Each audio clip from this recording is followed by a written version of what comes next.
그래서 말라기 마지막 말씀 함께 나누도록 하겠습니다. 우리 예배에 대해서 말씀을 좀 나눠보려고 합니다. 1963년 5월에 나사에서 진행했던 우주 작전 계획이 하나 있었습니다. 큐리 플랜이라고 하는 플랜인데 유인 우주선이 지구를 이렇게 운행을 하고 다시 그대로 지구로 돌아오는 그런 계획이었습니다. 고든 쿠퍼라는 비행사가 우주선을 타고 유인 우주 비행을 하고 지구를 돌고 이제 귀환하면 안전하게 끝나는 계획이었어요. 페이스 7이라고 하는 귀환 작전을 이제 진행하는 거였습니다. 원래는 그 몇 바퀴 도는 것에서 조금 더 이렇게 하면서 한 22바퀴를 돌았던 것 같아요. 문제는 이제 22바퀴 우리가 우주에서 비행을 했으면 이제 돌아와야 되잖아요. 돌아오는 과정에서 이 우주선에 문제가 생깁니다. 비행기도 많이 복잡하지만 이제 우주에 갔다가 안으로 들어와야 되기 때문에 이런 모든 것들을 측정해주고 온도를 측정해주고 비행기의 상태, 우주선의 상태를 측정해줘야 되는 모든 자동 유도 장치나 전기계통의 기계들이 전부 다 고장이 나버린 거예요. 사실은 한 19바퀴, 18바퀴 돌 때부터 뭔가 이상음이 났었는데, 그거를 이제 어느 정도 이 정도는 괜찮다 하면서 돌았던 것 같아요. 그러다 보니까 정작 착륙을 해야 되는데, 우주선에서 아무것도 의지할 수 없이, 그러니까 온도가 어떻게 올라가는지, 지금 지평선하고 지금 이 지면하고 우주선 각도가 어떻게 되는지, 우리 또 대기권에 보통 뭔가 들어올 때 보면 우리 알잖아요. 각도가 잘못되면 타서 없어지거나 튕겨나가거나 이렇게 하니까 그런 각도를 다 측정해줘야 되는데 이걸 해줄 수 있는 기계가 다 셧다운이 되어버린 겁니다. 어떻게 됐을까요? 당연히 살아 돌아왔으니까 예화를 들었겠죠. 이 탈출하는 이제 구조선에서 구조하는 장면이 이제 아까 사진이 있는데 이제 무사히 착륙을 해서 그 우주선에서 이 비행사를 건져내는 장면입니다. 굉장히 복잡할 텐데 오직 눈과 손만 가지고 기계를 잘 몰아서 착륙을 무사히 한 거예요. 그럼 도대체 어떻게 했을까?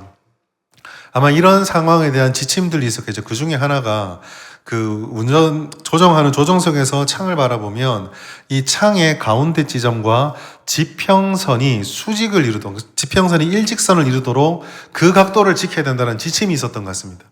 그래서 그 몇만 킬로 상공에서 떨어지면서 아무것도 보이지 않는데 그 창만 바라보면서 수평만 맞추면서 계속 내려왔던 거예요. 그 하나의 기준을 지켰기 때문에 이 비행기는 무사히 착륙을 했습니다. 엄청나게 복잡한 기계잖아요. 엄청난 위기의 상황인데 딱 하나, 그 조그마한 창밖에 비치는 중간에 걸쳐져 있는 지평선, 그 기준 하나를 지켰는데 이 모든 것들을 다 안전하게 돌려놓을 수 있게 되었다라는 거죠. 기준이 전체 방향을 결정한다라고 하는 첫 번째 기준이 가장 중요하다고 하는 좋은 예화가 될 것입니다. 이 각도가 어긋나 버리면은요, 아무리 능숙한 베테랑 조종사로 할지라도 착륙을 할 수 없겠죠. 심지어 우리가 역으로 생각해 보면 모든 우주선의 기계가 정상으로 작동할지라도 우주조종사가 밖을 바라보면서 지평선의 각도를 맞춰야 되는데 지 마음대로 각도를 틀어버렸다고 한다면 아무리 기계가 정상이었다 할지라도 안전한 착륙은 불가능했을 것입니다. 이 모든 것들을 가능하게 했던 첫 단추, 지평선 창밖에 걸쳐지는 지평선이 중앙에 위치해야 된다는 이 첫 단추, 우리 신앙의 삶에도 이런 첫 단추가 있지 않을까요? 우리 신앙의 삶에, 신앙을 가지고 살아가는 성도들의 삶에 첫 단추는 과연 무엇일까? 오늘 저는 이 말라기 말씀을 통해서 이것이 바로 예배가 첫 단추가 되어야 된다는 것을 말씀을 통해서 한번 나누고자 합니다. 오늘 말라기서 말씀은요, 하나님을 멸시하는 제사의 모습, 그 제사를 향한 하나님의 책망의 말씀으로 시작합니다. 굉장히 무거운 말씀이죠. 조금 긴데요. 6절 말씀 보시면은 시작부터 이렇게 합니다. 나를 공경함이 어디에 있느냐? 나를 두려워함이 어디 있느냐? 다른 말로 표현하면 질문 형태지만 너희는 나를 공경하지도 않고 나를 두려워하지 않는다라고 말씀을 해요. 이 6절의 처음 시작은요, 너희 제사장들아 라고 시작을 하는데요. 이 말씀을 쫙 보시면은 그냥 예배를 섬기는, 제사를 섬기는 제사장들, 종교 지도자들만을 대상으로 삼는 게 아님을 알게 됩니다. 자, 좀 더 보시겠습니다. 하나님을 경외하지 않고 두려워하지 않는, 즉 공경과 두려움이 없다고 책망을 하셨어요. 그럼 도대체 이스라엘이 어떤 모습을 보여줬기에 이런 책망을 들었을까? 그 내용이 7절과 8절 말씀입니다. 7절에 보시면 더러운 떡을 나의 제단에 드렸다라고 합니다. 하나님의 제단에 제사를 드릴 때 드려야 되는 진설병과 같은 떡들이 있는데 이 떡이 더러웠다라는 거죠. 8절에 보시면은 눈먼 희생제물, 저는 것, 병든 것을 드렸다라고 되어 있습니다. 여러분 이 두 가지를 잘 묵상해 보시면 이게 종교 지도자만의 문제가 제사장만의 문제가 아니다라는 걸 알 수 있습니다. 왜요? 제사장이 제사를 드릴 때 자기가 제물을 준비해 오지 않죠. 그럼 제물을 누가 가져옵니까? 제사를 드리러 오는 백성들이 가지고 옵니다. 즉 여기서 지금 어떤 일이 벌어질까요? 백성들이 잘못된 제물을 가지고 와서 율법대로 제사를 드리지 않는데 그것을 교정하고 바로 잡아줘야 될 제사장도 그냥 그대로 받아들여 버린 거예요. 그러니까 결국 여기서 일어나는 하나님을 멸시하는 제사는요, 서로가 서로의 죄를 눈감아주고 서로가 서로의 모습들이 진실한지를 살피지 않은 형식적인 예배가 드려지고 있었던 것입니다. 그 형식적인 예배를 하나님께서 바라보시면서 책망하는 거예요. 특별히 여기 말씀 보시면 멸시하는 제사장들아 라고 하면서 멸시라는 단어를 썼어요. 여러분 이 멸시라는 단어는요, 부정한다, 외면한다는 뜻이 아니라 가볍게 여긴다, 하찮게 여긴다라는 뜻이 있습니다. 다시 말해서 이들이 지금 말라기서에 등장하는 이 종교 지도자들과 제사장들과 백성들이 보여주는 모습은요, 하나님을 대놓고 부정하거나 우리는 앞으로 우상을 섬기겠다 이게 아니에요. 제사를 드립니다. 예배를 드려요. 그런데 뭐라고 했을까요? 이 정도면 됐다라고 생각하고 드린 겁니다. 이 정도면 됐지. 이렇게 하면 됐지. 주일 안 빠지면 됐지. 헌금 드리면 됐지. 이렇게 예배를 드린 거예요.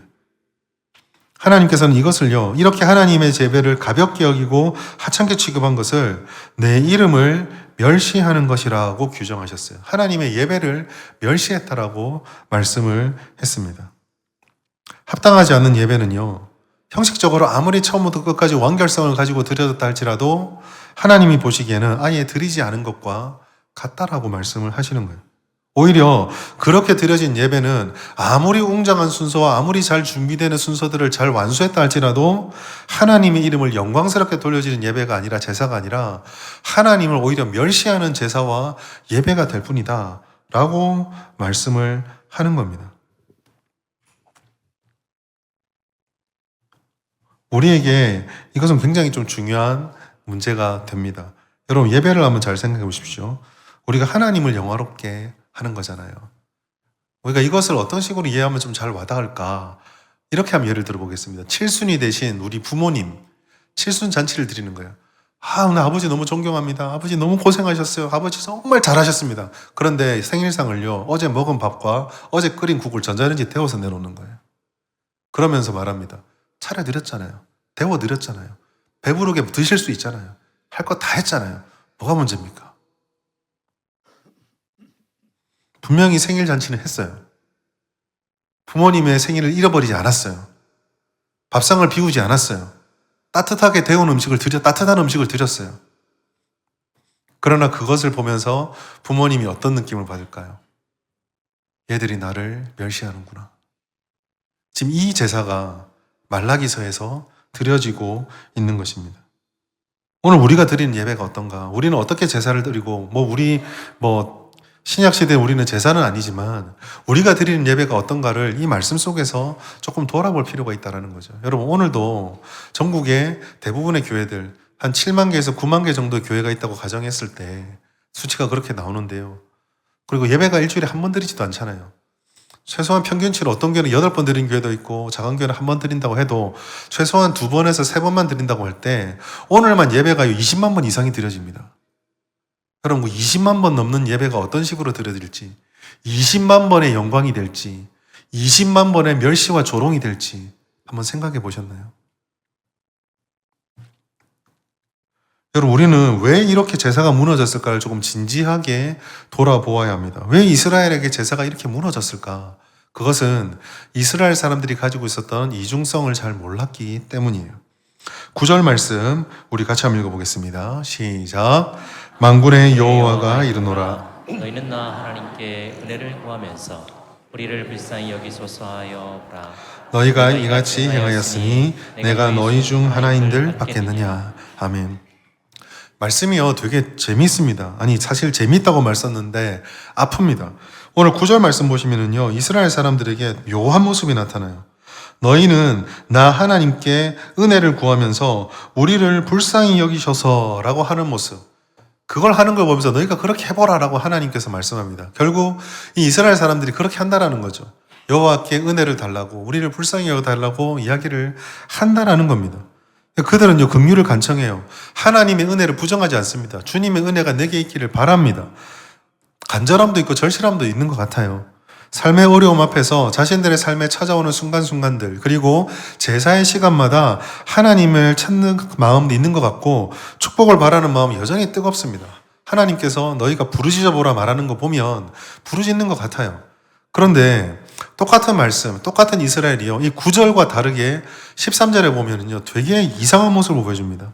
13절 보시면 만군의 여호와가 이르노라. 너희가 또 말하기를 이 일이 얼마나 번거로운고 하며 코웃음 쳤다라고 되어 있습니다. 무슨 말일까요? 하나님의 은혜는 간절히 구합니다. 주님의 긍휼을 구합니다. 예배를 통해서 제사를 통해서 하나님의 백성들에게 약속하신 것이 내게 하나도 빠짐없이 임하기를 구하고 있어요. 그런데 그렇게 구하면서 하나님의 제사를 드릴 때는 그 앞에 서서 이게 번거로운가 안 번거로운가를 따지면서 번거로우니까 비웃고 코웃음 치며 다 넘겨버리고 있는 거예요. 훔친 것, 저는 것, 병든 것을 가져왔다고 되어 있죠. 보통 유대인들이 11조를 한다고 할 때 양을 쳐보겠습니다. 저번에도 말씀드렸던 것 같은데요. 양들을 제물로 가질 때 11조를 어떻게 드리냐면요. 지팡이를 딱 들고 있다가 지나가게 합니다. 하나, 둘, 셋, 넷, 10번째 딱 지나가는 걸 딱 끊어서 그걸 가져갑니다. 이게 아무리 최상품이든 뭐든 그걸 가져가죠.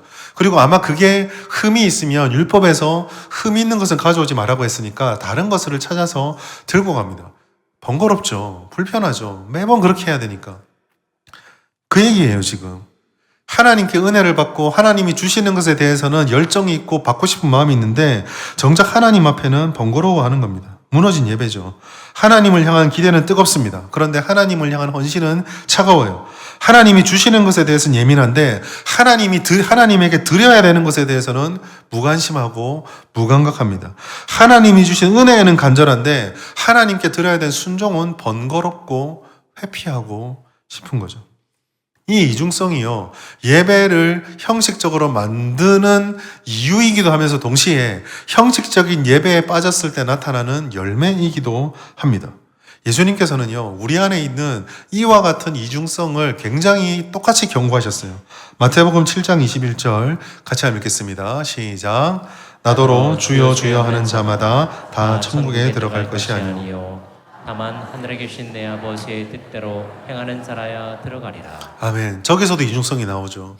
주여 주여 하는 자가 있다는 겁니다. 우리가 언제 주여 주여 합니까? 간절할 때, 주님께 뭔가를 얻고 싶을 때, 받고 싶을 때 주님을 찾잖아요. 근데 예수님이 뭐라고 하세요? 그럴 때는 주여 주여 하는데 정작 삶을 통해 주님께 순종해야 될 때는 안 행한다는 겁니다. 그래서 말씀하신 게 하늘에 계신 내 아버지의 뜻대로 행하는 자가 하나님께 들어간다는 거예요. 저 사람만이 진짜 주여 주여를 진실되게 부르는 자. 말라기서의 말씀대로 표현하자면 헛된 예배가 아니라 제대로 된 예배를 드리는 예배자다라고 말씀을 하시는 겁니다. 무너진 예배의 뿌리에는 여기가 있어요. 왜 이렇게 다른 모습이 나타날까? 그것은 예배의 중심이 하나님에게 있지 않고 나에게 있기 때문입니다. 하나님이 기뻐하시는가? 하나님이 영광 받으시는가? 하나님이 존귀함을 여기시는가? 하나님이 받을 만한가가 아니라 내게 익숙한가? 내게 유익한가? 내게 만족이 되는가? 내게 부담되지 않고 편한가? 내가 만족하고 이해가 되는가? 이 기준으로 모든 것들을 바라보는 거죠. 이 질문이 예배의 기준이 되는 순간요, 예배는 껍데기가 되어 버립니다. 우리에게도 이런 모습들이 참 많이 나타나요. 저도 사실 많이 빠질 때가 있습니다. 찬양 같은 거 할 때 단적인 예를 들어서 찬양 같은 거죠. 우리가 오늘도 예배 드릴 때 앞서 우리가 찬양팀이 찬양을 했지만 우리는 찬양 이런 거 할 때 여러분 어떠십니까? 찬양을 딱 시작할 때 찬양이 내가 모르는 찬양이면은 여러분 어떤 마음이 딱 드세요? 여러분 앞에서 드리는 찬양이 우리를 위한 찬양 아니잖아요. 우리가 아는가 모르는가가 뭐가 그렇게 중요합니까? 하나님이 영광 받으실까? 내가 처음 들어보는 찬양인데 저 가사가 하나님께 어떤 기쁨이 될까? 어떤 영광이 될까? 묵상해 보셨나요? 내가 모르는 찬양 안에 쟤 또 저러네. 팔짱 끼고 주저앉아서 다음 주 예배 올 때는 12시, 11시 땅 시작하면 와야 되겠다. 예배의 주인이 내가 아니라 하나님이 되어야 한다는 거. 그렇지 않았을 때 예배가 형식적으로 바뀌게 되는 거죠. 하나님께서는 이처럼 중심이 무너져 버린 예배, 그래서 성도의 삶에서, 하나님의 백성들의 삶에서 이 제사라고 하는 중심이 무너져 버린 것에 대해서 오늘 말씀하고 있는 거예요. 여러분, 성도의 삶, 교회의 교회됨에 있어서 그 중심에 자리 잡아야 하는 것은 바로 예배입니다. 하나님께서 우리들에게 간절히 말씀하신 거 있어요. 내가 정말 찾는 사람이 있는데 그것은 바로 예배하는 자다라고 말씀하셨습니다. 요한복음 4장 23절 말씀 같이 읽습니다. 시작. 아버지께 참되게 예배하는 자들은 영과 진리로 예배할 때가 오나니 곧 잇따라 아버지께서는 자기에게 이렇게 예배하는 자들을 찾으시느니라. 아멘. 여러분, 우리가 이 말씀을 진짜 주목해 보셔야 합니다. 영과 진리로 예배하는 것, 영과 진리로 예배해야 된다, 중요한데요. 그것보다 또 그것만큼 중요한 게 있습니다. 뭘 주목해야 됩니까? 하나님이 누구를 찾으시냐에 돼요. 하나님께서 교회를 세워가실 때, 하나님께서 성도들을 통해서 이 땅의 교회들을 바라보실 때 누구를 찾으실까요? 재력이 있는 사람, 지식이 탁월한 사람, 경험이 많아서 모든 문제를 해결할 수 있는 사람, 사람들의 관계가 너무 넓고 깊어서 모든 상황들을 잘 중재해 줄 수 있는 사람, 그런 사람입니까? 아닙니다. 하나님께서는요, 그런 사람을 찾는다고 말하지 않으셨어요. 하나님께서 찾으시는 분 누구입니까? 예배자입니다. 하나님을 예배하는 사람을 찾으세요. 여러분, 우리가 돈이 많아본들 만우주의 주인이신 하나님보다 많겠습니까? 우리가 아무리 인간관계가 넓다고 한들 온 인류를 창조하신 하나님보다 많은 사람과 관계를 맺고 있겠습니까? 우리가 아무리 많은 경험을 쌓았다 한들 태초부터 이 세상을 창조하시고 지금까지 역사하시며 앞으로도 영원히 이 세상을 이끌어 가실 하나님보다 경험이 많겠습니까? 하나님은 그런 분을 찾지 않으세요.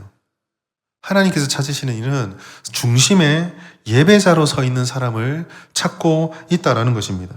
성경도 이거잖아요. 여러분, 구약에서 이스라엘 사람들이 무너진 것이 무엇입니까? 재능이 부족했나요? 돈이 부족했나요? 원래 이스라엘은 가난했고요. 원래 이스라엘은 재능이 없었어요. 권력이 있었습니까? 나라가 있었습니까? 아니에요. 하나님께서는 그런 것들로 이스라엘을 바라보지 않으셨습니다. 하나님께서 이스라엘을 책망하시며 하나님께서 이스라엘을 불러일으키실 때 항상 그 중심에는 하나님이 중심에서 멀어져 버린 제사, 즉 예배의 무너짐이 있었거든요. 회복도 거기서부터 일어납니다. 예를 들어서 사무엘이 등장하기 앞선 사사의 마지막 시대 때 블레셋에게 언약궤를 빼앗겨 버리잖아요. 다 붕괴되어 버려가지고 영적으로 나라적으로 다 엉망진창이 되어 있을 때 사무엘이 등장해가지고 제일 처음 했던 것이 무엇입니까? 정치를 바로 세웠나요? 경제정책을 세웠나요? 군대를 정비했나요? 아니잖아요. 제일 처음 등장해서 사무엘이 했던 것이 무엇입니까? 온 이스라엘 백성들을 미스바로 다 모았습니다. 미스바로 모아서 제단을 새로 세우고 함께 기도하며 금식하며 하나님의 제사를 살렸어요. 그 제사를 살렸던 장면이 기록되어 있지 않습니까? 사무엘상 7장 5절 미스바로 모이라 내가 너희를 위하여 여호와께 기도하리라. 여러분, 이 기도가 일어났을 때 그토록 해결되지 않을 것만 같던 블레셋, 사람들이 다 국경을 비우고 미스바로 다 모이니까 이때야말로 기회다라고 쳐들어왔던 블레셋을 이스라엘의 힘이 아니라 하나님의 은혜로 물리치잖아요. 성도들의 삶이 붕괴되고 흔들릴 때, 교회나 우리 믿음의 공동체가 장애물을 맞이할 때, 혹은 그것이 아니라 할지라도 우리가 날마다 우리의 삶을 영위해가면서 그것을 바로 세우고 바로 달려가려고 고민할 때 언제나 그 중심의 첫 번째 단추는요, 예배여야만 합니다. 하나님께 드리는 예배여야만 한다라는 거죠.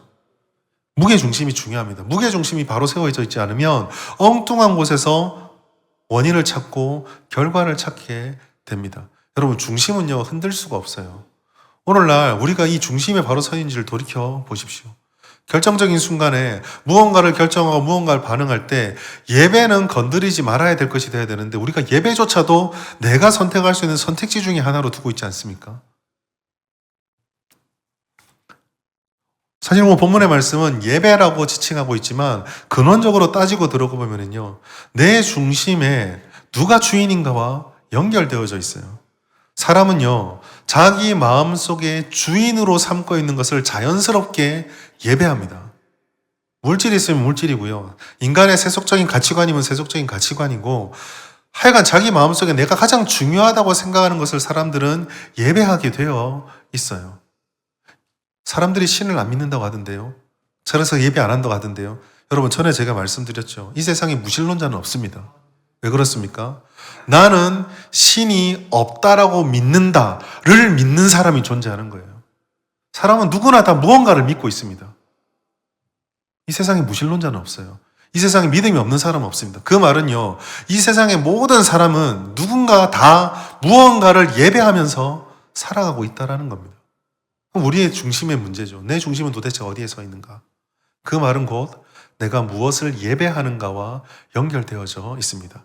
이스라엘 사람들은요, 그 예배의 행태를 통해서 한 가지를 명확하게 스스로 밝혔어요. 무엇입니까? 나는 중심에 하나님이 없다. 이게 오늘 본문에서 하나님께서 계속 책망하는 내용입니다. 오늘 우리는요, 이것을 통해서 바른 신앙, 바른 삶을 어떻게 세울 것인가, 이제 또 우리에게 일주일의 삶이 주어졌는데 이 일주일의 삶을 어떻게 바로 세울 것인가를 고민하게 됩니다. 그리고 그 답은 두 가지를 내릴 수 있을 것 같아요. 첫 번째, 우리의 삶을 바르게 세우기 위해서는요, 이스라엘이 무너졌고 실패했던 바로 그것, 예배의 첫 단추를 바르게 끼워야 합니다. 재밌는 말씀이 오늘 말씀 속에 11절에 있어요. 전체적으로 계속 하나님이 책망하는 말씀인데 11절에 비전과 같은 말씀이 하나 있습니다. 보십시오. 만군의 여호와가 이르노라, 해 뜨는 곳에서부터 해 지는 곳까지의 이방 민족 중에서 내 이름이 크게 될 것이라. 각처에서 내 이름을 위하여 분향하며 깨끗한 제물을 드리리니 이는 내 이름이 이방 민족 중에서 크게 될 것입니다. 이게 무슨 말일까요?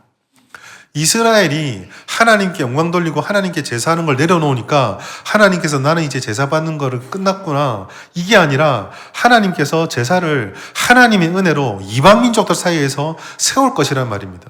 이 말은요, 결국 하나님께서 예배를 얼마나 소중하게 여기시는지, 하나님께 제사 드리는 이 신앙의 중심이 바로 서는 것을 얼마나 중요하게 여기시는지를 스스로 드러내신 거예요. 무너진 예배 한복판에서, 하나님을 외면했던 그 한복판에서 하나님이 버려진 채로 있는 것이 아니라 하나님의 예배자를 찾아서 하나님과 이 영적인 관계들을 바로 세우고 그것을 중심으로 삶을 바로 세워갈 것인 것을 가겠다라는 것을 오늘 말씀 속에서 우리에게 보여주는 것입니다. 예수님도 똑같은 말씀하셨어요. 예수님께서 제자들에게 말씀하셨을 때 하나님이 주신 은혜를 막 말씀하시다가 이렇게 말씀합니다. 마태복음 6장 33절 같이 읽겠습니다. 시작. 그런즉 너희는 먼저 그의 나라와 그의 의를 구하라. 그러면 이 모든 것을 너에게 더하시리라. 아멘. 먹는 거 중요합니다. 사람과의 관계 속에서 살아가는 거 중요하죠. 우리 삶에 찾아오는 문제들을 잘 해결해서 이 위기를 극복하는 거 중요합니다. 그런데 하나님께서 뭐라고 말씀하세요? 예수님께서 뭐라고 말씀하세요? 그게 중요하다가 아니라 그게 중심은 아니라는 거예요. 그의 나라와 그의 의를 구하는 것. 하나님의 영광과 하나님의 능력 앞에 주님이 나의 중심이 되어서 내가 어떤 생각을 하든 어떤 말을 하든 어떤 행동을 하든 주님 중심의 삶을 살아내는 것. 그것이 말라기식으로 표현하자면 바른 제사를 드린다라는 모형으로 표현이 되었고, 오늘 예수님께서 말씀하신 마태복음 6장 33절에 그의 나라와 의를 구하는 이 태도는요, 사도 바울에게서는 뭐라고 전개가 되냐면 로마서 12장 1절에 너희 몸을 하나님이 기뻐하시는 거룩한 산 제물로 드리라는 영적 예배의 명령으로 이어집니다. 결국 말라기의 말씀과 마태복음의 말씀과 그 로마서 말씀을 하나로 딱 묶으면은요, 단지 이것이 주일 예배 빠지면 안 되는구나, 이거로 끝나는 게 아니다라는 거예요. 우리의 삶의 모든 순간, 당연히 주일은 당연하겠죠. 우리의 삶의 모든 순간이 하나님을 중심에 두고 하나님께 영광을 돌리는 예배자의 삶이 되어야 된다는 거예요. 그렇게 중심이 주님으로부터 먼저 첫 단추가 채워져야 합니다. 우리는 인생의 첫 단추를 다시 끼워야 합니다. 하나님을 하나님 되게 인정하는 것. 당연히 주님의 예배를 드리는 이 주일의 예배를 무시할 수는 없겠죠.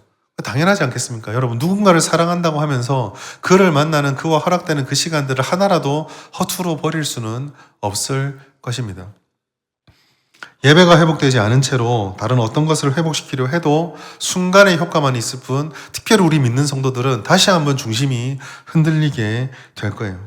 하나님을 하나님으로 인정하고 하나님 앞에 나 자신을 내어드리고 나의 시간과 마음과 정성의 가장 중심, 처음의 것을 하나님께 드리는 결단도 필요하죠. 말라기에서도 계속 얘기하는 그 헌신 결단, 예배지만은 말라기에서는 이게 다양하게 표현되거든요. 1장에서는 예배로, 2장에서는 11조로, 3장에서는 주님 드리는 제물과 감사의 태도의 모습으로, 모든 것들이 주님 중심으로. 예배를 드릴 때 우리가 하나님 중심으로 드리는가를 봐야 합니다. 헌금도 마찬가지죠. 헌금은 예배 순서의 한 순서니까 하나님께 드리는 게 아닙니다. 11조도 마찬가지고 감사도 마찬가지죠. 정말 주님을 나의 주님으로 인정하기에 드리는가. 내가 가진 소득의 전부가 하나님의 것인 것을 고백하며 그 모든 것이 주님의 것이기에 주님의 것인 것을 돌리는 신앙 고백으로 내가 10분의 1을 드리는가. 하나님이 내게 주신 감사의 은혜가 너무 넘쳐서 그 은혜를 날마다 고백하며 그 빈손으로 오지 말라는 주의 말씀 붙잡고 내게 주신 은혜가 하나님께서 주신 은혜며 그 은혜가 나의 삶을 이끌어 가십니다라는 고백으로 하나님께 헌금을 드리는가. 사실 예배, 헌금 다 연결되어 있는 거예요. 하나님 중심의 첫 단추를 점검하십시오. 여러분이 입고 있는 인생의 옷, 생활의 옷을 밑에서부터 차근차근 올라가셔서 그 첫 단추가 제대로 끼워져 있는지를 확인하십시오. 그리고 제대로 끼우십시오. 첫 번째 단추를 제대로 끼우면 두 번째, 세 번째 단추부터는 자연스럽게 이어지기 시작합니다.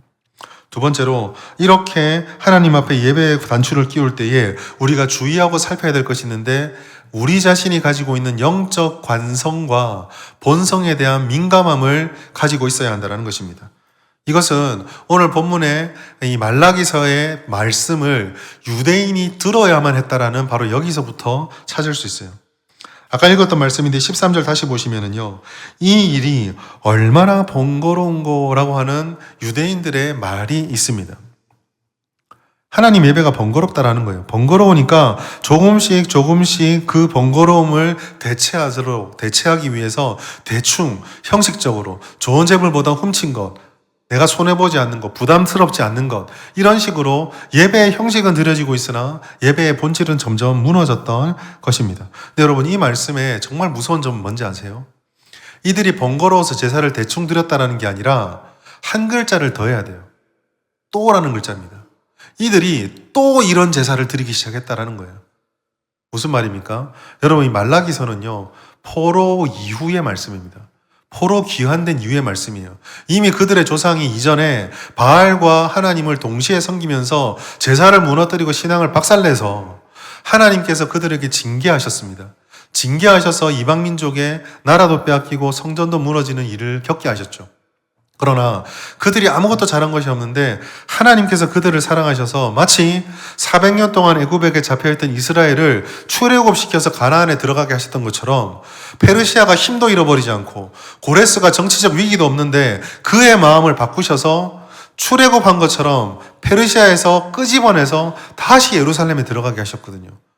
여러분, 이 출애굽 사건만큼 이들이 포로에서 풀려난 것은 놀라운 사건이에요. 어떤 나라가 자기가 지배하는 민족들을 보내면서 우리의 통치 체제나 문화를 갖다가 지키는 게 아니라 너희가 믿었던 그 신을 다시 살려내고 너희가 살았던 방비했던 성벽을 다시 재건하라고 재정을 대주면서 해줍니까?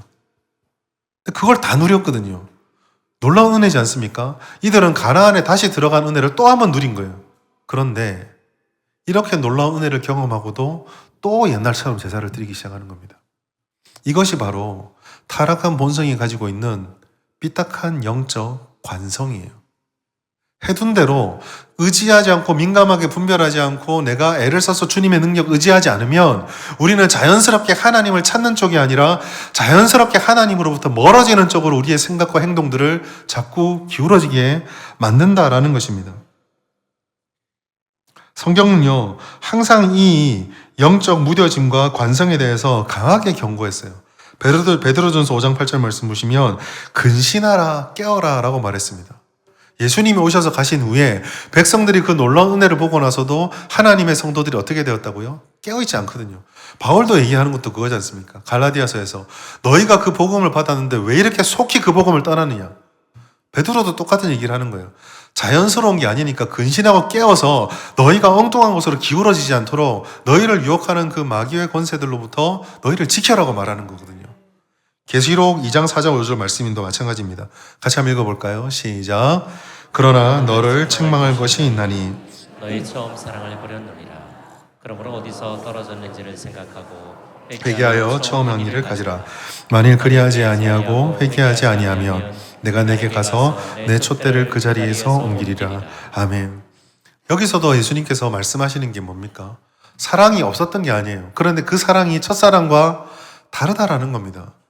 영적 관성의 미끄러짐에 의해서 하나님과의 뜨거웠던 그 사랑을 유지하고 있는 것이 아니라 사랑의 형태는 보여지는데 이미 식어버려서 하나님으로부터 멀어지는 쪽으로 기울어져 있다라는 거예요. 여러분, 우리가 깨어있지 않으면요, 우리의 영혼은요, 반드시 이 관성에 삼켜지게 됩니다. 저도 마찬가지고 우리 모두가요, 여러분, 우리 스스로를 너무 과대평가해서는 안 됩니다.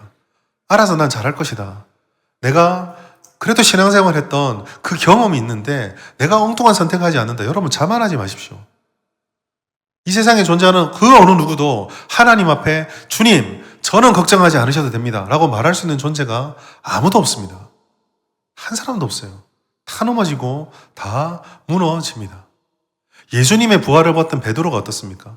예수님의 부활하신 것을 보고 하늘로부터 거룩하고 속된 것을 구별하지 말라는 환상까지 봤던 베드로인데요.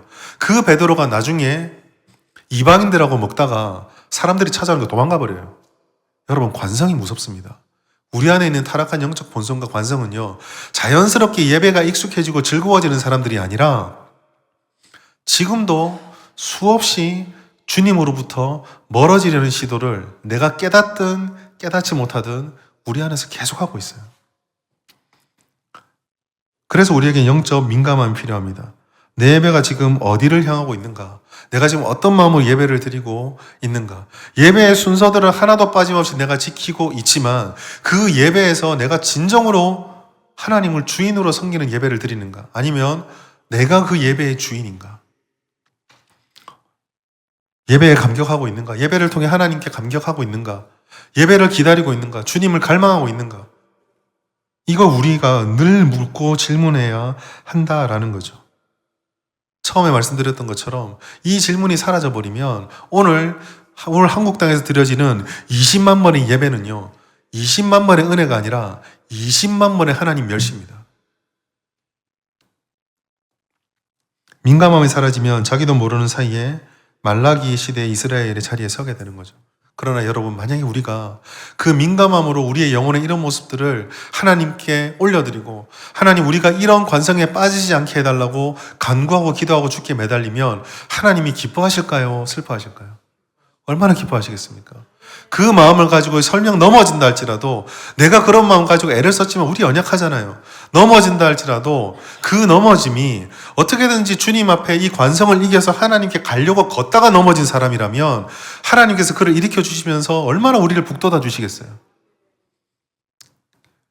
사랑하는 여러분, 처음 말씀에서 시작할 때 드렸던 것처럼 고든 쿠퍼를 기억하십시오. 많은 것들을 하라는 얘기가 아닙니다.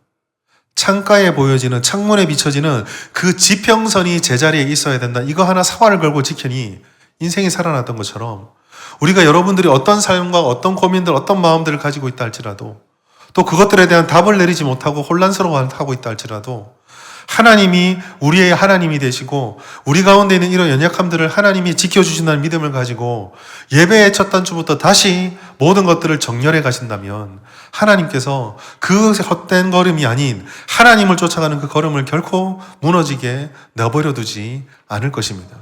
이스라엘은 이 놀라운 은혜를 받고도 하나님의 이 은혜를 저버렸습니다. 그러나 우리는 이스라엘처럼 넘어지지 맙시다. 아무리 실패하고 아무리 하나님 뜻에 부족하다 할지라도 다시 일어나서 하나님께서 주시는 인생의 첫 단추를 바로 깨우고 우리 가운데 있는 영적인 관성과 타성들, 이 본성들을 민감하게 분별해서 주님이 원하시는 걸음들을 세워 갑시다.